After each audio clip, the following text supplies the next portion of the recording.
सल्लल्लाहु अलैहि वसल्लम।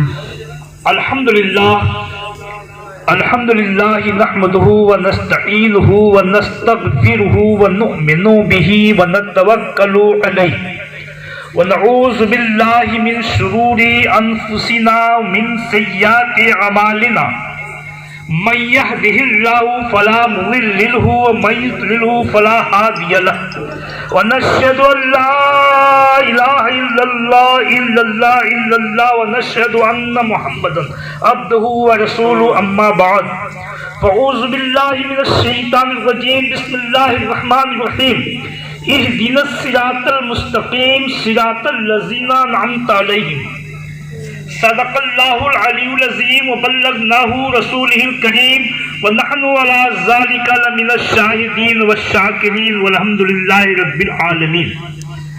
बलगल उला बिकमालिही कशफद दुजा बिजमालिही हसनत जमीआ खिसालिही सल्लु अलैहि व आलिही। शाह मद्दा शेर अज़दा क़ुव्वते परवरदिगार सुभान अल्लाह सुभान अल्लाह। शेर अज़दा क़ुव्वते परवरदिगार ला फता इल्ला अली ला सैफ इल्ला ज़ुल्फ़िकार। सुभान अल्लाह। बादशाह हस्त हुसैन, शाह हस्त हुसैन, बादशाह हस्त हुसैन, दीन हस्त हुसैन, दी पनाह हस्त हुसैन, सरदार नदात दस्ते यज़ीद हक्का की बिनाए ला इलाहा हस्त हुसैन। वह दमाए सुबुल खत्मुर रुसुल मौलाए कुल जिसने, वह दमाए सुबुल खत्मुर रुसुल मौलाए कुल जिसने गुब्बारे राह को बख्शा फरोगे वादी सेना। निगाहे इश्क मस्ती में वही अव्वल वही आखिर, निगाहे इश्क मस्ती में वही अव्वल वही आखिर, वही कुरान वही फुरकान वही यासीन वही ताहा। सुभान अल्लाह सुभान अल्लाह। इश्क़े मोहम्मद में शमीम मुझे ऐसा दिखाई दे, इश्क़े मोहम्मद में शमीम मुझे ऐसा दिखाई दे, देखूं जहां से गुंबदे खसरा।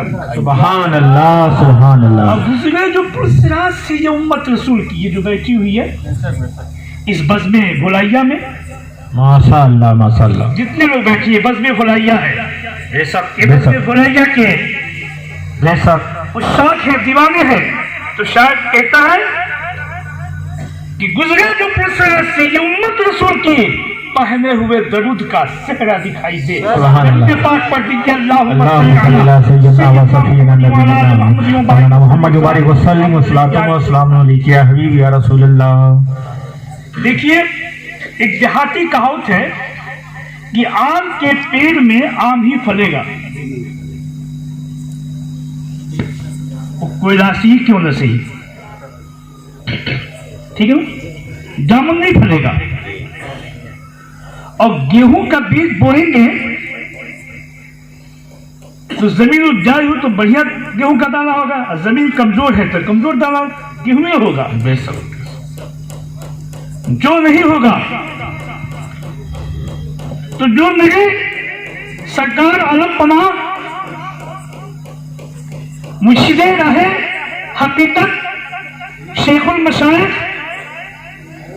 मंबा इल्म मारिफत हज़रत ख्वाजा मोहम्मद शफी उल हक बाबा भोला शाह शफी पाक रहमतुल्लाह ताला अलैह ने जो आध्यात्मिक शक्ति का बीज बेशक बेशक बोला है, जो रूहानी बीज बोला है, उससे जो डालियां दर्द तैयार हुआ है, उससे जो डालियां निकली हैं, उसके जो फल निकले हैं, उसके जो फूल निकले हैं, उसके जो कमल खिले हैं, याद रख लो कयामत की सुबह तक इस सिलसिले में, इस सिलसिले भुलैया में कयामत की सुबह तक रूहानियत जिंदा रहेगी, आध्यात्मिक शक्ति जिंदा रहेगी, चाहे वो नन्हे बाबू की शक्ल में हो और चाहे साहब बाबू की शक्ल में हो, चाहे किसी की शक्ल में हो, कयामत की सिलसिले भुलैया में वो रूहानियत पैदा होगी और रूहानी सुरूर की कैफियत रहेगी। उस रूहानी सुरूर का कभी मुनक़ता नहीं हो सकता है, कोई खात्मा नहीं कर सकता है। इसलिए खात्मा नहीं कर सकता है कि उस नूर को, उस शम्मा को बाबा भोला शाह रहमतुल्लाह अलैह ने मझोली की चटाई पर बैठकर बेशक बेशक इंसानियत का पाठ पढ़ाकर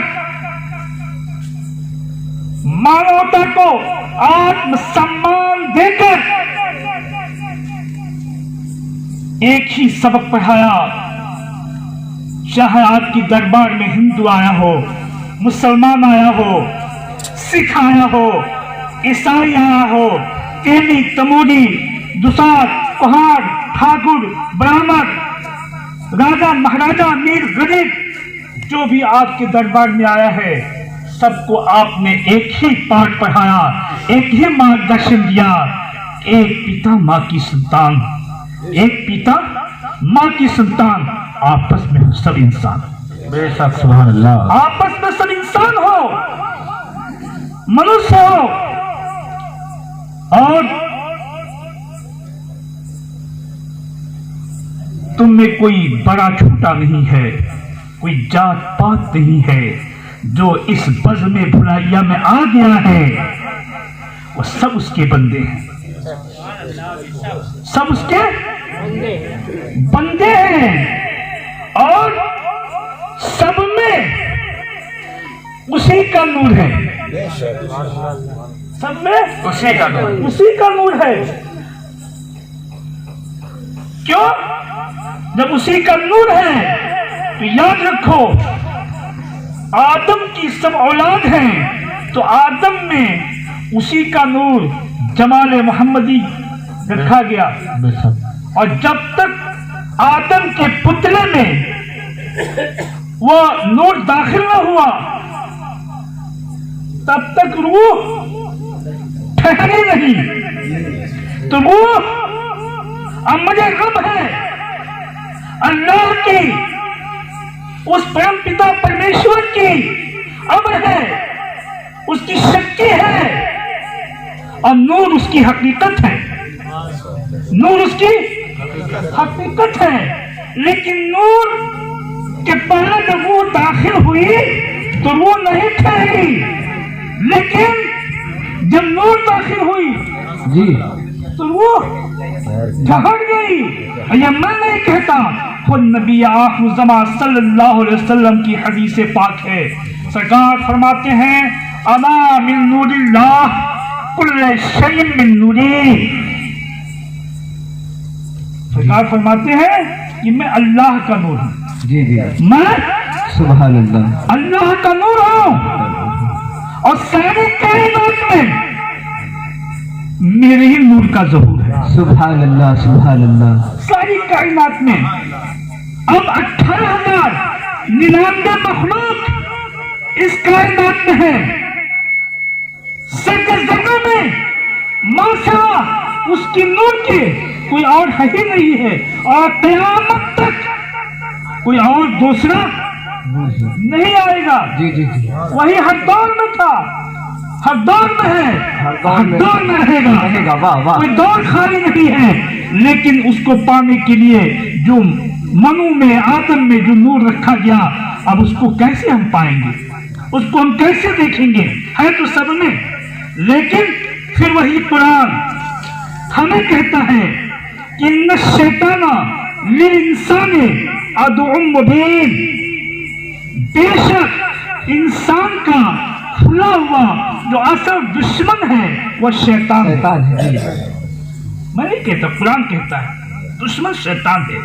यानी आपके पैदाइश से पहले इस जमीन पर अज़ाज़ील था, एक कौन सी तफसीर में नहीं जाना चाहता, कि पूरी दुनिया में जमीन का कोई हिस्सा बाकी नहीं है जहां उसने सजदा न किया होगा। जी बेशक। और अल्लाह को वो एक मानता था, अल्लाह पर आज भी अल्लाह को एक मानता है, अल्लाह पर उसका यकीन था, आज भी है। और जमीन से इतनी इबादत और सजदा किया कि जमीन से 7वें आसमान पे बुला लिया गया और फरिश्तों का उस्ताद मुकर्रर कर दिया गया। जी, लेकिन अल्लाह की मार्फत से नावाकिफ था, अल्लाह की हकीकत से नाआशना था। तब अल्लाह ने चाहा कि मैं पहचाना जाऊं, मैं जाना जाऊं। जिस पहचान की खुद कहता है कि मोहम्मद, अगर आपको दुनिया से जाहिर न करना होता तो मैं अपनी रबूबियत का ऐलान भी न करता। जी जी बेशक। अपनी रबूबियत का इजहार भी न करता। ए मोहम्मद, फकत आपके लिए मैंने सारी कायनात को पैदा किया है। बेशक।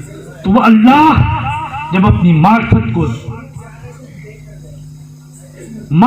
ज़हूर में लाना चाहा, अपनी हकीकत को ज़हूर में लाना चाहा, तो उसने आदम की तख्लीक किया, आदम को पैदा किया। जब आदम पैदा हो गए तो आदम अलैहिस्सलाम के पैदा होने के बाद फरिश्तों को हुक्म दिया कि ए फरिश्तों, तुम सजदा करो। जी।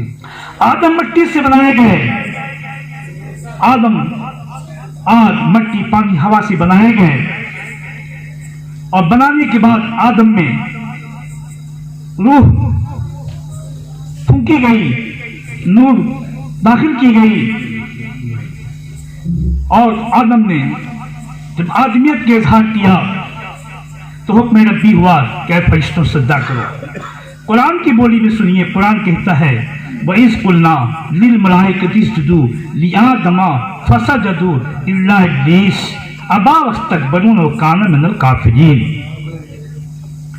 अल्लाह का हुक्म पाते ही सारे के सारे फरिश्ते आदम के सामने सजदा रेज हो गए सिवाय इब्लीस के।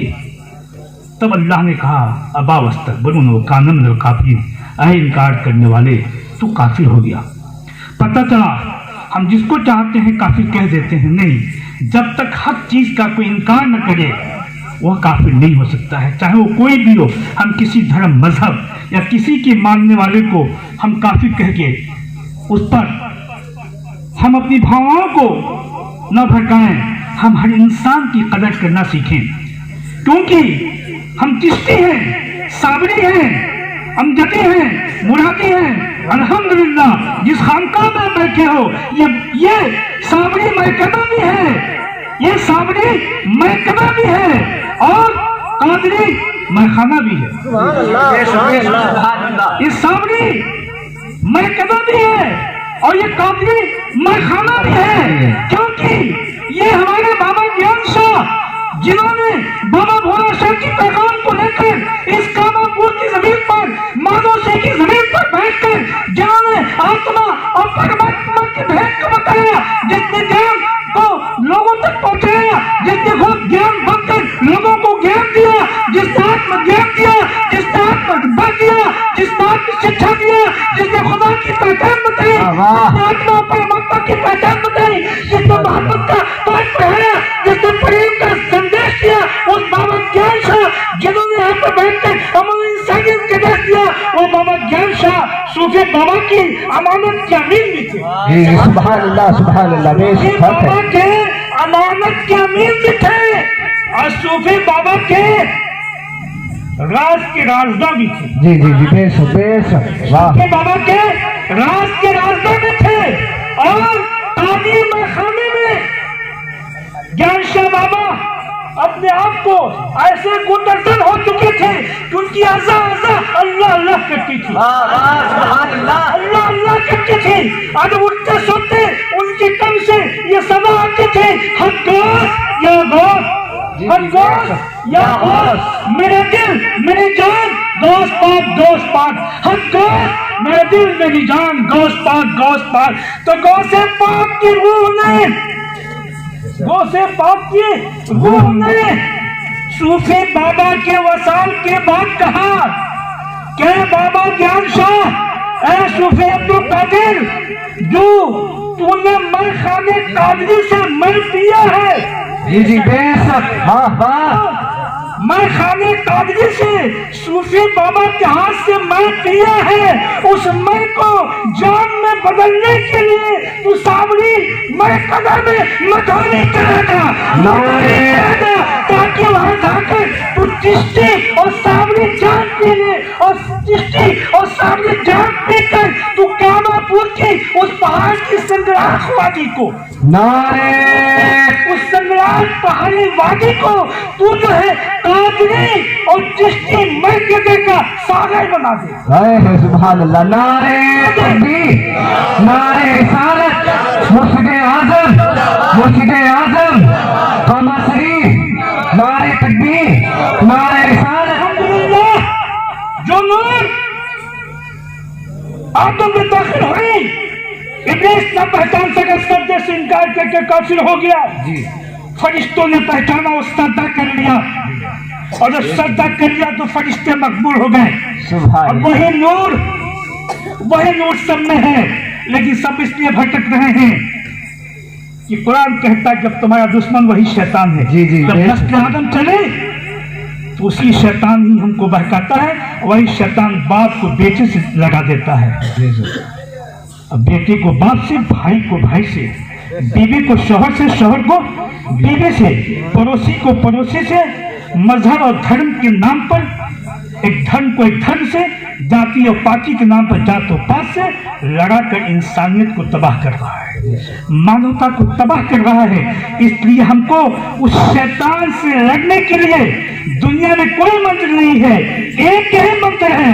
वो मंत्र ये है कि बाबा ज्ञान शाह को अपनी निगाहों में बसा लो। जी बेशक बेशक बेशक, हक है बात, हक बात है। और दिल में उनकी प्रेम लीला को बसा लो। बेशक, वाह वाह। इसलिए तो मैं कहता हूं कि दुनिया में बगैर गुरु का ज्ञान नहीं। जी बगैर गुरु के ज्ञान नहीं। ज्ञान नहीं, अब बगैर ज्ञान के भगवान नहीं, जी बेशक, अब बगैर भगवान के आत्मज्ञान नहीं, अब बगैर आत्मज्ञान के विज्ञान नहीं। विज्ञान नहीं। बेशक, और जब विज्ञान नहीं तो किताबों की पढ़ी विज्ञान और निगाहों से पढ़ी विज्ञान में इतना फर्क है कि आप मुंबई और दिल्ली में हो, बाबा ज्ञान शाह को पुकारते हो तो हर सदा तुम्हारी सुन लेते हैं। सुभान अल्लाह। जी जी बेशक, ऐसा नहीं हक बात है। कि जब दुनिया का टेलीफोन, दुनिया की किताबी ज्ञान हासिल करके विज्ञान से आज मामला ये हो चुका है कि मुंबई, सऊदी, दुबई में बातें हो रही हैं, तो क्या यहाँ बैठे या दुनिया में कहीं बैठे बाबा ज्ञान शाह से बातें नहीं हो सकती है? उस ज्ञान को बात करने के लिए अपनी दिल है दिलदार के लिए, मैं है दीदार के लिए। इस दिल को बनाना होगा, इस दिल को साफ करना होगा, इस दिल को बुग़्ज़ से, नफरत से, हसद से, चाह से, लालच से। इसलिए कि यहाँ ये फकीरी गद्दी है अपने पीरों को मानने के लिए। दुनिया में कोई लालच, हर्षोहरेश, स्वार्थ नहीं होना चाहिए। जब आत्मा और परमात्मा के बीच कोई दुनियाई चाहत नहीं होगी, बस एक चाहत होगी कि दिल मेरे पीर के लिए और पीर मेरे अल्लाह के लिए। सुभान अल्लाह। बेशक, हक बात है। तो एक मुरीद को जितनी कामयाबी अपने पीर से मिलेगी, अपने मुर्शिद से मिलेगी, अपने सदगुरु से मिलेगी, अपनी शिरोमणि से मिलेगी, दुनिया में किसी महापुरुष से, किसी ऋषि मुनि से, किसी संत फकीर से, किसी पीर पैगंबर से नहीं मिल सकती है। अगर बाबा ज्ञान शाह के मुरीद हो तो बंदा नवाज लिखते हैं कि मुरीद सादिक वही है कि पीर के बगैर इजाजत वो खाने काबा भी न जाए। जी जी जी बेशक, हक बात है। अब पीर अगर पर्दा कर गए हो और काबा जाना चाहता है तो पीर का तस्वीर करके पीर को कल्ब में ही लेकर काबा में भी अपने पीर का जलवा देखे। जय है। सुभान अल्लाह, हक बात है। पीर को अपने से जुदा ना समझे, और जो मुरीद अपने पीर को जुदा समझता है वह मुरीद गुमराह है, जी भटक गया है। जी।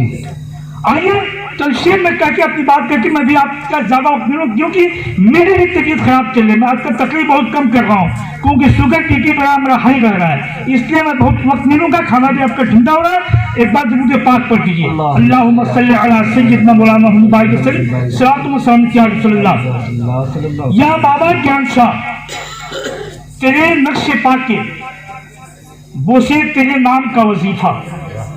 जी जी बेशक बेशक। आगे पीर क्या है, पीर का वजीफा क्या है, और पीर ही को पाना है, नूर सब में है।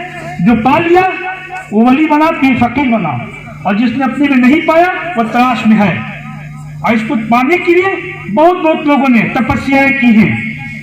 महात्मा बुद्ध ने न जाने कितने फकीरों की सेवा किया, महात्मा बुद्ध उसकी तलाश में कहां कहां गए, आखिर सारी दुनिया को त्याग कर एक पेड़ के नीचे ध्यान करके बैठ गए। और जब बैठे, आंखें बंद किए, अपने इस दिल पर नजर डाले, तलाश किए, तो पता ही चला कि मुझी में था और मुझी से पर्दा किए हुए था, मुझी में था और मुझी से पर्दा किए हुए था। तो इसीलिए किसी ने कहा है उसको पाने के लिए आंख मूंदो, आंख मूंदो, बहरा अपना काम करो, आंख मूंदो, बहरा अपना काम करो, दिल हिलता देखो, तुम अपने साहब का ध्यान करो। अगर चाहते को नूर हमें प्रकट हो जाए तो नूर बगैर किसी के वसीले प्रकट नहीं होगा। अपने चेहरे का ध्यान नहीं हो सकता है, तस्वीर नहीं हो सकता है, इसलिए हमको किसी सदगुरु की जरूरत है, हमें किसी मुर्शिद कामिल की जरूरत है कि हम उसके ध्यान में अपने को लगा दे। तो ध्यान का तरीका है कि आंख मूंदो, बहरा अपना काम करो और दिल हिलता देखो, दिल हिलता देखो, तुम अपने साहब का ध्यान करो और नीला पीला लाल उदम एक रंग देखो, उसी रंग में एक रंग की पहचान करो। मेरे बाबा भोला शाह फरमाते थे कि बाबू ध्यान कभी केंद्रित नहीं होती है, तस्वीर शेख कभी टिकता नहीं है, मुर्शिद करते हैं जिनके सामने आता नहीं है, लेकिन मेहनत करते जाओ, मेहनत करते जाओ, मेहनत करते जाओ। आंख को बंद कर लो, मुंह को बंद कर लो, कान को बंद करो, तन्हाई में बैठ जाओ, वहां कोई रोशनी ना हो, कमरा अंधेरा हो, बैठ जाओ और फिर अपने दिल पर नजर रखो अपने मुर्शिद के तस्वीर का। कोई मंत्र नहीं पढ़ना है, कोई वजीफा नहीं पढ़ना है, कोई कलमा दरूद नहीं पढ़ना है, कुछ नहीं पढ़ना है, बस तो अपने मुर्शिद का तस्वीर करो और एक दिन तुम्हारा मुर्शिद इस शान से आएगा कि तुझे में तुझको रखा कर और तुम्हारी पहचान करा के खुद को जुदा कर देगा। और आप कह उठोगे कि मैं क्या बताऊं कि मुझ पर कैसी अनायत पीर की, मैं क्या बताऊं कि मुझ पर कैसी अनायत पीर की, अब अपने ही शक्ल खुद नजर आती है शक्ल पीर की। सुभान अल्लाह। अब तुम्हारा पीर तुम में प्रकट हो जाएगा और जब प्रकट हो जाएगा तो अल्लाह की मार्फत से आशना हो जाओगे, अल्लाह की हकीकत से आशना हो जाओगे। इसलिए मैंने शेर लिखा है कि या बाबा ज्ञान शाह तेरे नक्शे पाक के बोसे तेरे नाम का वजीफा, तेरे नक्शे पाक के बोसे तेरे नाम का वजीफा, तेरे चेहरे की ज़ियारत मेरा हज बड़ी है, तेरे चेहरे की ज़ियारत मेरा हज बड़ी है। अब मैं न्याज़मंद हूँ तेरा, मैं न्याज़मंद हूँ तेरा, बंदा नवाज तू है, बंदा नवाज, मैं न्याज़मंद हूँ तेरा, मैं न्याज़मंद हूँ तेरा, तू बंदा नवाज है। तेरे करम से मेरी, तेरे करम से मेरी दुनिया की आबरू है, तेरे करम से मेरी दुनिया की आबरू है। और दर्से वफा का, दर्से वफा का सबक पढ़ाया है बाबा ज्ञान शाह ने, शेर पर गौर कीजिएगा। दर्से वफा का, दर्से वफा का सबक पढ़ाया है बाबा ज्ञान शाह ने, आदमी से आदमी को पहचानवाया है बाबा ज्ञान शाह। आदमी को पहचानवाया है बाबा ज्ञान शाह ने। न पूछो क्या शान थी, क्या मर्तबा था बाबा ज्ञान शाह, ज्ञान शाह का वाह। न पूछो क्या शान थी, क्या मर्तबा था बाबा ज्ञान शाह का। राम के रम में, राम के रम में रम कर, राम के रम में रम कर हर भेद बताया बाबा ज्ञान शाह। ज्ञान शाह, बाबा ज्ञान, राम में रम कर हर भेद बताया बाबा ज्ञान शाह ने, हर भेद बताया बाबा ज्ञान शाह ने। और सबके दर्द के दरमा है बाबा ज्ञान शाह, बाबा ज्ञान शाह जी, सबके दर्द के दरमा है बाबा ज्ञान शाह। और छोड़ गए अपनी अमानत नन्हे बाबू को बाबा ज्ञान शाह, अपनी अमानत नन्हे बाबू को बाबा ज्ञान शाह। आइए दुरूद पाक पढ़िए, अल्लाहुम्मा सल्ली अला सय्यदना मुहम्मद व अला आलि मुहम्मद व बारिक वसल्लम सलातो व सलाम या रसूलल्लाह।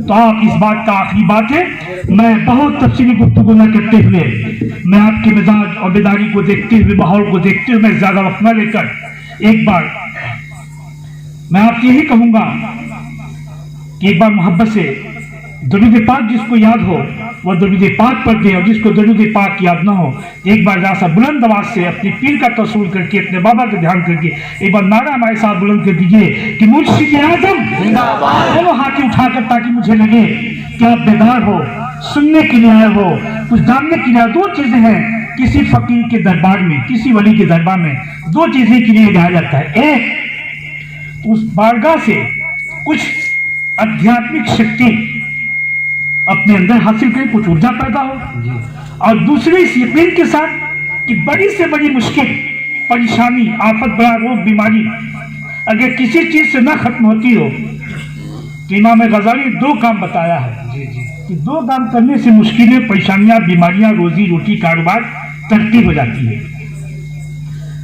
इमाम गजाली फरमाते हैं कि अगर रोजी रोटी, कारोबार, बिजनेस, धंधा फेल कर जाए, न चले, रोजी रोटी से परेशान हो जाए, तो दो काम करो।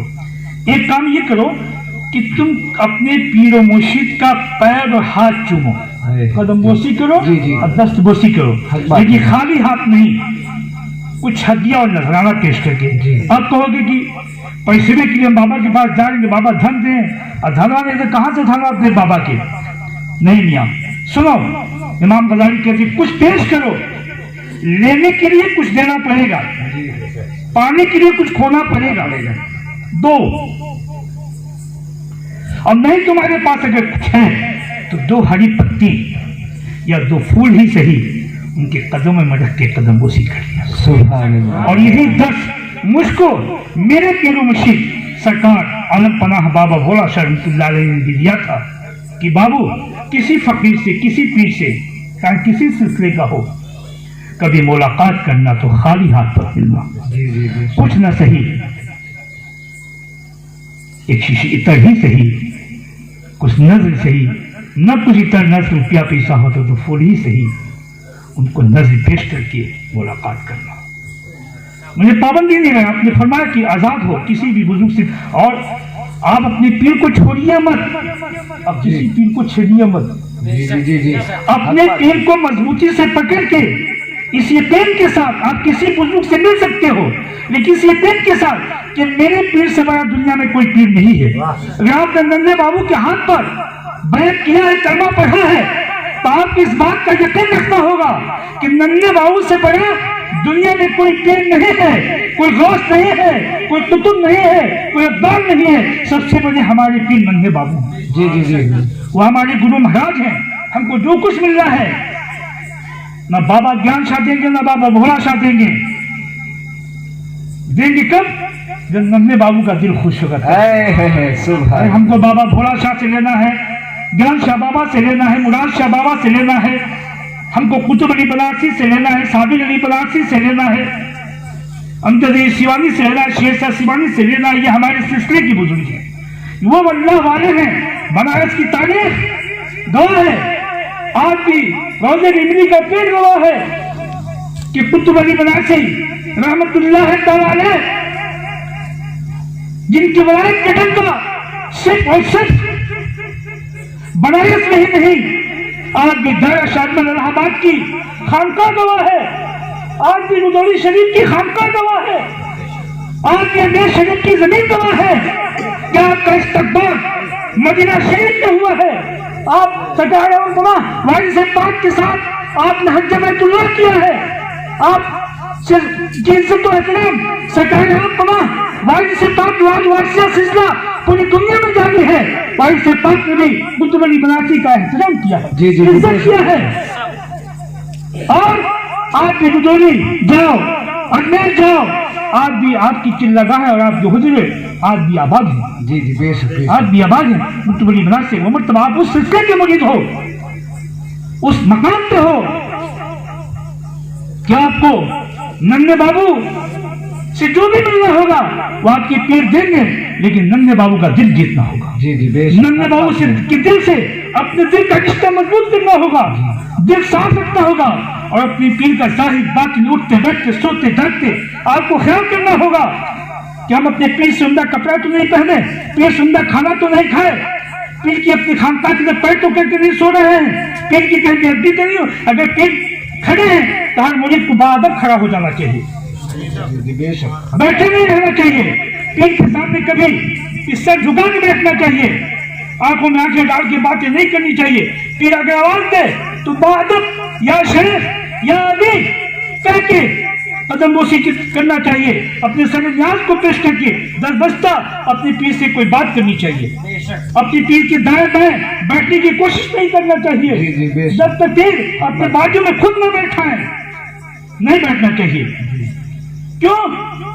पीर का मकाम वो आला है कि दुनिया में जिसने भी मंजिलें तय की, हमारे पीर मुर्शिद सरकार बाबा भोला शाह रहमतुल्लाह अलैह खुद इरशाद फरमाते हैं कि बाबू हमने अपने पीर मुर्शिद का 12 साल दरवाजा हाथ से नहीं बुकुआ बन के ये दोनों पैर से घिसते हुए जाता था और बुकुआ बन के सर से अपने खुलता था।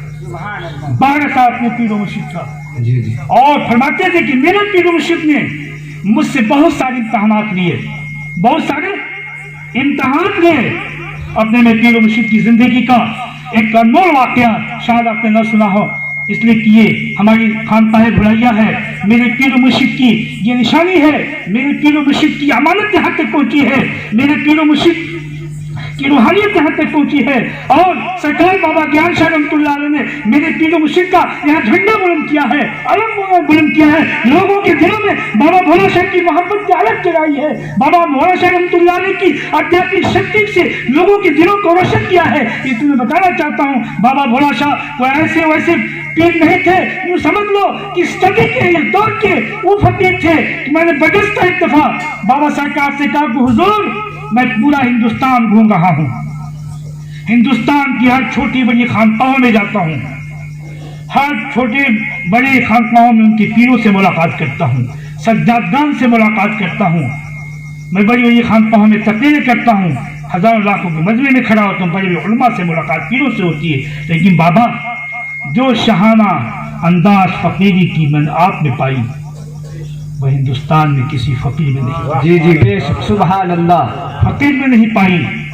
और बाबा सरकार पनावारी से पाक के बाद अगर कोई शख्सियत दिखाई दे रही है तो आप दिखाई दे रहे हैं। मैं तन्हाई में एक बात किया था बाबा से, तो बाबा ने कहा बाबू इस राज को इस कमरे तक रखना, कमरे से बाहर न ले जाना। जी तो मियाँ जो दिलों में जलवागर है वही मझोली में जलवागर है। सुभान अल्लाह। और बाबा जाहिरी तौर पर नहीं इसलिए बात मैं कह रहा हूँ, बाबा से मैं तन्हाई बात की, लेकिन सरकार वो है कि जब आपके पीर मुर्शिद ने बहुत सारे इम्तहानात लिए हैं, लेकिन ज़िंदगी के एक वाक़या भी मुझे याद आ गया, आपको सुना दूँ कि मेरे पीर मुर्शिद से एक बार आपके पीर मुर्शिद बाबा मुराद शाह रहमतुल्लाह अलैह ने आपसे कहा कि मियाँ एक घड़ा पानी ले लो, अचन खजूर दिया और एक कमरे में कहा कि खड़े हो जाओ, हाथ दोनों हाथ पे मट्टी लगा दिया। अब मट्टी लगाकर उस पे गेहूं का बीज डाल दिया और बीज डालकर कहा कि यहीं खड़े रहना जब तक मैं ना आ जाऊं, जब तक मैं ना आ जाऊं, जब तक मैं कमरे का ताला ना खोलूं तब तक यहाँ खड़े रहना। गौर कीजिएगा, खैर हर मुरीद उस मकाम पे नहीं ला सकता है, लेकिन मुरीद को अपने पीर का हुक्म मानना। आज तक तो हम लोग 10 तो बहाना करते हैं कि हई काम बा, हई धंधा बा, दुकान फिर हो जाएगा, कारोबार फिर हो जाएगा, हम कैसे 4 दिन खानका में रहेंगे, कैसे एक हफ्ता झाड़ू लगाएंगे, कैसे हम 15 दिन सेवा करेंगे। अरे मियाँ हमारे बाबा के ऐसे ऐसे मुरीद जो अपनी नौकरी छोटा महीना रह गए। जी जी जी बेशक हक बात है। पर उन्होंने परवाह नहीं की कि मेरी नौकरी पे लाभ कदम चलेगा। और हमारे अब्दुल्ला भाई थे, हमारे मझोली को उनकी नौकरी पर कई बार लाभ कदम चला, हाँ कई बार चला अब्दुल्ला भाई के, क्योंकि आपके फैजाबाद में भी रहे, क्योंकि जहां जहां रहते थे रास्ता हमसे मिलते थे। और जब जाते थे यहाँ से तो लाभ कदम चलने के बाद भी फिर उनकी नौकरी बहाल हो जाती थी। बहुत सारे वाकयात हैं। और अल्हम्दुलिल्लाह बाबा को लोगों ने मझोली में भी पाया, उसी तारीख में उसी डेट में कलकत्ता में भी पाया, टाइटल में भी पाया। और मेरे वालिद का बयान है, मेरे अब्बू का बयान है, मेरे अपने अब्बू का। जब बाबा बहनपुर में रहते थे तो एक ही कमरे में उसी एक ही मकान में, पता लगा लीजिएगा, मेरे माँ बाप भी रहते थे और बाबा भी रहते थे। क्यों? कि बाबा जो सरकार है वो मेरे दादा के खास मामूजात भाई है। जी जी बाबा सरकार बाबा भोला सुनते मेरे दादा के सगे मामूजात भाई हैं और बाबा की जो अहलिया है मेरी माँ की नाना की चचेदार बहन है। इस रिश्ते से मेरे वालिदा की बाबा नाना भी थे और मेरे दादिहारी रिश्ते से मेरे बाबा मेरे दादा के भाई थे तो मेरे दादा भी थे और मेरे पीरो मुर्शिद भी हैं। तो मेरे वालिद का बयान है कि हम लोग एक ही मकान में रहते थे। तो मेरे वालिद बताया कि एक बार मैं सिनेमा देखने चला गया और बाबा गए थे रात की ड्यूटी और मैं सिनेमा देखकर जब 12 बजे पलटे तो आया तो देखा कि सभी दोस्तों तो बाबा ही के कमरे में जाके मैं किनारे चटाई बिछा के सो गया। अब न जाने बाबा कब आए किस वक्त आए कमरे में दाखिल हुए और मेरी नींद टूटी 2:30-3 बज रहा था तो देखता हूँ कि बाबा का सर अलग है, दोनों हाथ अलग है और दोनों पैर अलग, पूरा धड़ अलग अलग है। ये मेरे वालिद का प्यारा आंखों देना कोई किस्सा कहानी नहीं। बाबा वहदतुल वजूद के एक आला मकाम पर फाइज थे। मेरे वालिद फरमाते कि मैं डर के उसी वक्त बाहर निकल गया। आज जब सुबह सो गया चचा ने सुबह कहते हैं कि यहाँ क्यों सोए हो? अब तो कमरे में ऐसे से बाबा को देखा है तो कहा कि बाबा के कमरे मत सोया करो। और मझोली के मकतब में जब हमीदिया स्कूल बन रहा था तो आप अक्सर मझोली के रास्ते में आराम करते थे तो मझोली के लोगों ने भी इस हालत में आपको इस वजूद की हालत में पाया तो आपकी जिस्म की अज़ाएं अलग अलग हो जाती थी। तो बाबा को उनके पीर ने उस मकाम पे पहुंचाया था कि एक बार जब कमरे में बंद कर दिया गेहूं का बीज उस पर रखकर चले गए। अब 15 दिन तक नहीं आए। क्या दिन तक? 15 दिन तक 15 दिन तक नहीं आए। और जब 15 दिन के बाद आए और जब दरवाजा खोला तो घड़े का एक घड़ा पानी भी वैसे ही था, एक कचरा खत्म नहीं हुआ था और खजूर भी वैसे ही था। आज एक रोजा रखने से हम मजबूर हैं और बाबा मुसलसल दिन रात 15 दिन तक न पानी पिया न खजूर खाया और जिस आलम में पीर मुर्शिद ने खड़ा कराया तो उसी आलम में हाथ फैलाए खड़े रहे। और आपके हाथ तो 15 दिन में गेहूं के बीज के कोपल जम गए थे और उसी हालत में आया आपकी पीर मुर्शिद आए सीने से लगाया और मुझे कह मेरी सारी अमानत उसी ने सौंप दिया। तो फकीरी बड़ा आसान नहीं है, पीरी बड़ा आसान नहीं है। हम आज ही चाय पी रहे हैं, आज ही मुश्किल हमको कुछ मिल रहा है, हमको कुछ मिल रहा है, हमको कुछ मिल रहा है। अरे ये 12 साल 24 साल लोगों ने झाड़ू लगाया है तब जाके कुछ मिला है। तो पीर से करामत और चमत्कार मत तलब करो, करामत तो चमत्कार खुद हो जाया करती है। जी जी जी खुद हो जाया करती है। अपने मोहब्बत को मजबूत करो, अपने रिश्ते को मजबूत करो, अपनी आस्था को मजबूत करो। आपका यकीन जितना मजबूत होगा उतनी मजबूत आपको ताकत मिलेगी। आपकी आस्था जितना मजबूत होगा उसी में आपको शक्ति मिलेगी।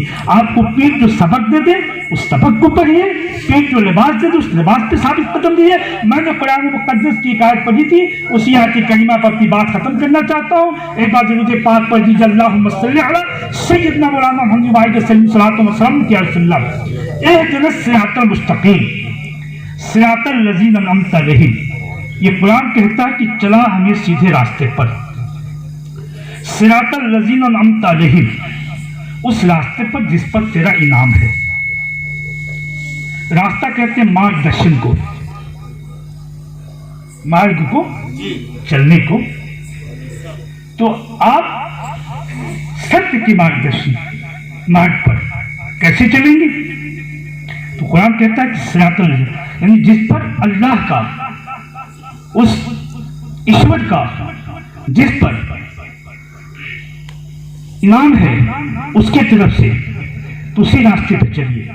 बाकी दुनिया का कोई और रास्ता नहीं मत पकड़िए। किसी और पगडंडी को पकड़ेंगे तो गिर जाएंगे। ट्रेन की पटरी बिछी है, अब ट्रेन की पटरी उस रास्ते को छोड़ के चलेगी तो चलेगी पर गिर जाती है ना। तो अगर आप चाहते हो कि अल्लाह तक पहुंचना, दो चीजें हैं, या तो अल्लाह तक पहुंच जाए या अल्लाह को राजी करे। तो अल्लाह तक जो पहुंचेगा अल्लाह वाला बनेगा। जो अल्लाह तक पहुंचने का रास्ता अपनाएगा तो कहाँ पहुंचेगा? अल्लाह तक तो अल्लाह वाला बनेगा। लेकिन अल्लाह वाला बनने के लिए बड़ी परिश्रम करना है, जी जी जी बड़ी तपस्या करना है, संत की सत्संग करना है। यहाँ 3 दिन 4 दिन 10 दिन महीना दिन मुझे समय नहीं दे रहा अपने पीर को, तो क्या बीवी बच्चा कारोबार घाटा नाफा सब छोड़कर क्या सालों साल अपनी पीर के साथ रहेगा? वो लोग थे पहले संत फकीर ऋषि मुनि, बाल संसार रखते हुए बाल बच्चा रखते हुए खुदा को तलाश करते थे। बाल बच्चा संसार त्याग कर जंगल और पहाड़ों में बैठकर खुदा को पाना तो आसान है, लेकिन दुनिया में रहकर बाल बच्चे की परवरिश करके पैरों पे खड़े होकर बारिश से मेहनत करके रोजी हलाल कमा के, ठीक है, अल्लाह को पाना ये बहुत कमाल की बात है। इसीलिए कि एक बात आ गई कि आप मट्टी से जरूर बने हैं, लेकिन औरत मट्टी से नहीं बनी है।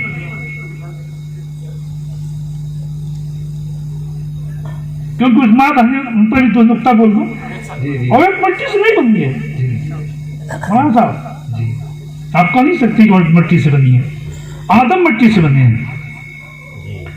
औरत मट्टी से नहीं बनी, क्योंकि एक ही मनु को पैदा किया गया मट्टी से, मनु महाराज को, लेकिन शत्रुपा मट्टी से नहीं बनी है। आदम को ही मनु कहते हैं और हव्वा को शत्रुपा कहते हैं, ठीक है। और हव्वा मट्टी से नहीं बनी है, आदम की बाई पसली से बनी है। कहा? बाई पसली से। और बाएं तरफ ये जो काला निशान है, 2 निशान दाहिने और बाएं, तो काला जो निशान है उसी निशान के काले निशान के नीचे कल्ब है, यानी दिल है। और दिल रहने की किसकी जगह है? अल्लाह की। किसकी जगह है? अल्लाह की। और तसौने पीर के साथ यहां ध्यान किसकी तरफ लगाना है? अल्लाह को। नूर कहां से प्रकट होगा? नूर यहां से रोशनी पेशानी में दाखिल हुआ था और उस नूर का दरवाजा तल पे पड़ा, तभी नूर ठहरी है। तो ये 2 आंख बंद होती है तो तीसरी आंख यहाँ खुलती है। और ऐसी तीसरी आंख पाने वाले को आत्मज्ञानी कहते हैं या महापुरुष कहते हैं। और जब तीसरी आंख 2 आंखें जब बंद होती है तो तीसरी आंख खुलती है, क्योंकि नूर आदम के पेशानी में रखा गया था, तो उस नूर को इस पेशानी में पाया जाएगा। लेकिन पेशानी का ये नूर जब यहाँ दाखिल हुआ, यहाँ से जो ज्योति निकले इस कल्ब को रोशन किया, इस कल्ब को रोशन किया। ये कल्ब अल्लाह अल्लाह अल्लाह अल्लाह करने लगा। आज भी तन्हाई में बैठ तो कुछ मत पढ़िए, इस कल्ब पर तसव्वुर कीजिए। जो मुरीद नहीं है वो भी सुना, जो मुरीद कल्ब पर तसव्वुर किया। पीर अगर है तो आंख में पीर को सामने बसाइए। आज पर देखिए तन्हाई में बैठकर आपकी कल्ब से एक आवाज आती है, अल्लाह अल्लाह अल्लाह। आपका ये कल्ब अल्लाह अल्लाह, चाहे हिंदू हो, मुसलमान हो, सिख हो, ईसाई हो, किसी कोई भी धर्म का हो, सबके कल्ब से एक ही आवाज आती है, अल्लाह अल्लाह। ऐसी आवाज को अलग अलग जबानों में ऋषि और मुनियों ने, संतों फकीरों ने सिफाती नामों से, क्योंकि अल्लाह के 313 नाम है। अल्लाह के कितने नाम है? 313 नाम है। 99 नाम मुसलमानों के यहाँ है, अहले इस्लाम के यहाँ। बाकी नाम वेदों में है, पुराणों में है, तौरेत में है, जबूर में है, इंजील में है। क्योंकि हमारे जो ये वतनी भाई हिंदू भाई हैं, 1,24,00,000 कम मुकेश 2,24,00,000 जो अवतार आए हैं, कलंकी अवतार आए, नबी आए हैं, पैगंबर आए हैं, या किसी न किसी नबी के मानने वाले हैं, किसी न किसी नबी के पैरोकार हैं, ये उनकी उम्मत की गुमराह है। इनको आप काफी नहीं कर सकते हो। ये मैं बोल रहा हूँ, आली मौलाना का कोई भी फतवा, ये मेरा अपना फैसला है जाती, जो मेरी रिसर्च है, मेरी तहकीक है। क्योंकि ये गुमराह हैं, भटके हुए हैं, इन्हें तलाश हक है, इन्हें मुर्शिद कामिल की तलाश है, इन्हें सदगुरु की तलाश है, इनको शेरो नबी की तलाश है। और फकीर जो होता है, पीर जो होता है, संत जो होता है, ऋषि मुनि जो होता है, वो किसी जाति समुदाय में नहीं होता है। यही वजह है कि गुरु नानक ने हजरत दावा के कदमों से किया, मुबारक बगदादी के कदमों से किया, शेख हसन चिश्ती अबा फरीद की तालीमात को गुरु नानक ने अपनाया। सुल्तान बाहू को देख लीजिए, संत कबीर को देख लीजिए, संत गणिदास को देख लीजिए, जितने महापुरुष हुए किसी न किसी का ताल्लुक मुस्लिम फकीरों से है। जी जी जी हक बात और है। मैं बाबा जय गुरुदेव से जब मुलाकात किया था तो मालूम हुआ कि उनके दादा पीर भी मुसलमान है, पर दादा पीर। जी जी तो दुनिया में सनातन धर्म में जो भी मोहम्मदी इस्लाम आने के बाद 1400 साल के अंदर जो भी महापुरुष हुए हैं, चाहे झूलेलाल को ले लीजिए,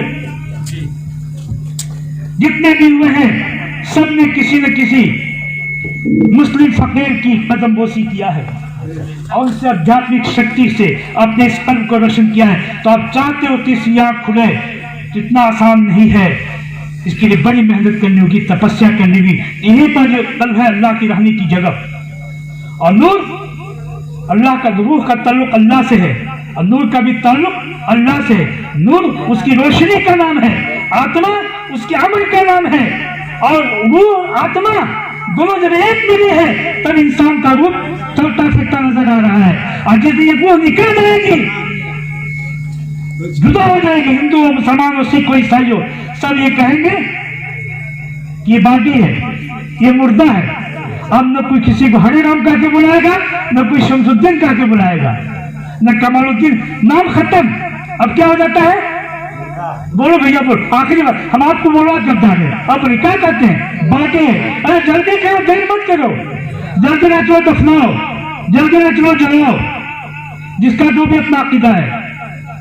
लेकिन कदर कब तक है? इस रूह जब तक है। तो पता चला कि असल हमें जिसकी इज्जत करनी है उस रूह की पहचान करनी है, रूह की। और जब तक रूह की पहचान पीर कराएगा, मुर्शिद गिराएगा, और जब तक रूह की पहचान नहीं हुई तब तक हम लोग भटक रहे हैं। और इसी रूह की ताजगी के लिए अहले इस्लाम ने 5 वक्त की नमाज का तरीका बताया, वजू का तरीका बताया, जिक्र का तरीका बताया, फिक्र का तरीका बताया, इबादत का तरीका बताया, और फिर उसमें जो जो जैसे दाखिल होता गया। इसलिए कि अल्लाह को याद करने के लिए इंसान की जितनी सांस आती है और जितनी सांस जाती है उतने रास्ते हैं, और आज सांस ही पर नजर रखना है। सांस और कल्ब, दो चीज पर जिसकी पकड़ हो गई वही साधु है, उसी को सिद्धि प्राप्त होगी। तो मैं बात आगे बढ़ी बढ़ी तो इस कल्ब के नीचे से एक पसली है साथी, उसी पसली से औरत का वजूद हवा की पैदाइश हुई है। तो पता चला कि औरत जमीन पे नहीं पैदा हुई, आदम जमीन पे पैदा हुए, औरत जन्नत में। कहां पैदा हुए? जन्नत में। तो इसलिए ये जन्नत की एक हसीन तोहफा है औरत। क्या है? हसीन तोहफा है।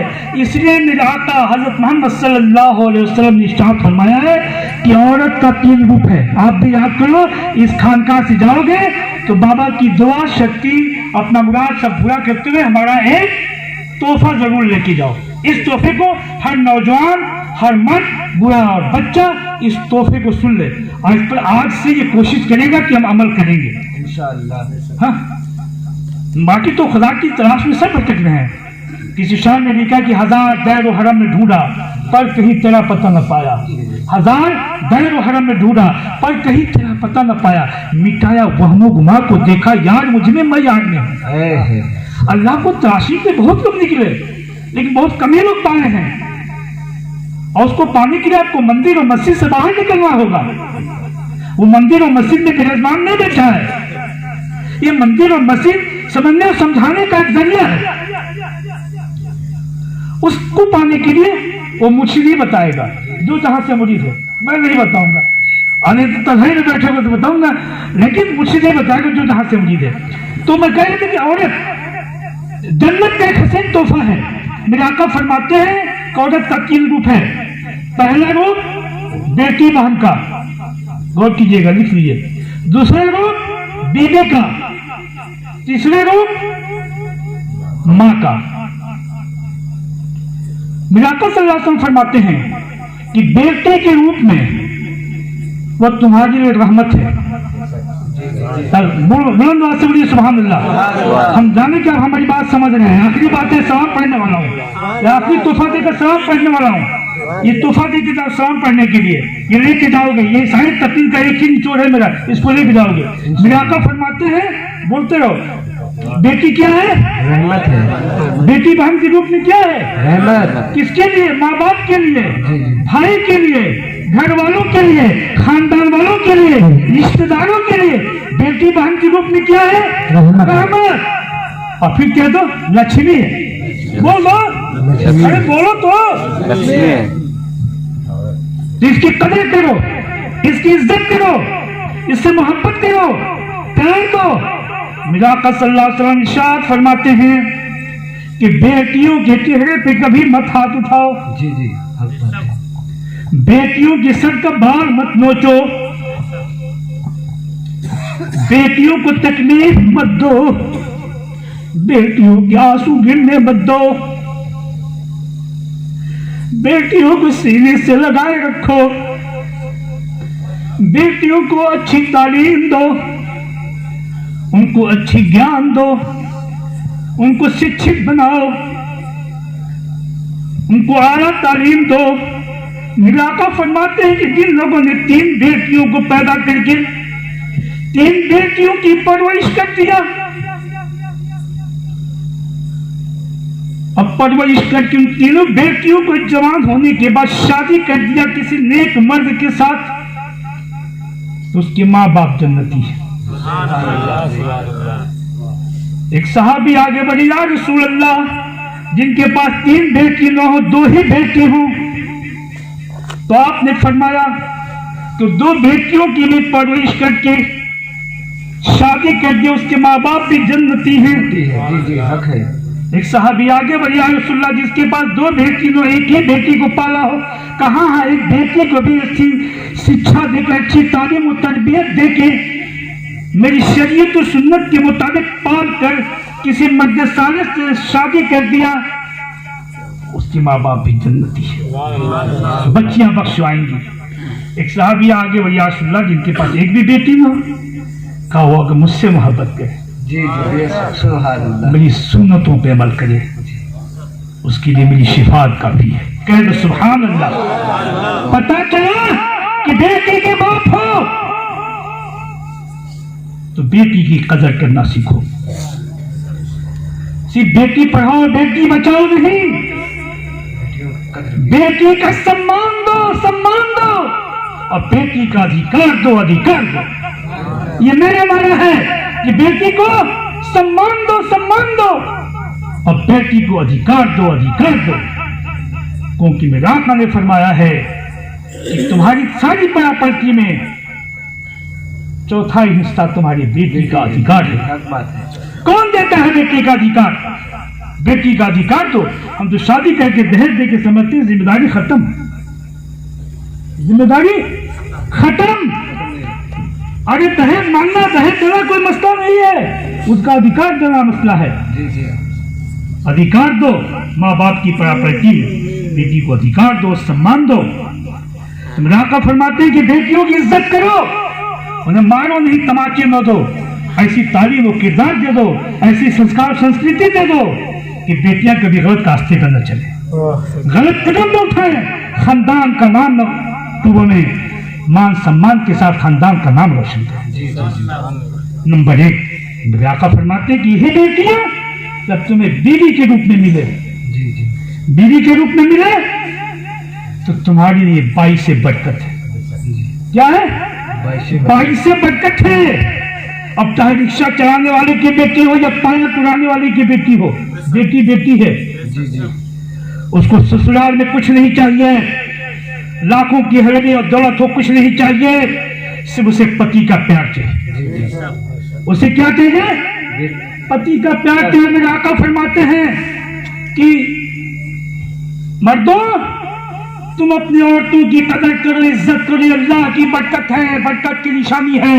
इनके चेहरे पे न मारो, ये गलतियां करें तो सर का बाल न नोचो, इनको सजा मत दो, इनको तकलीफ मत दो।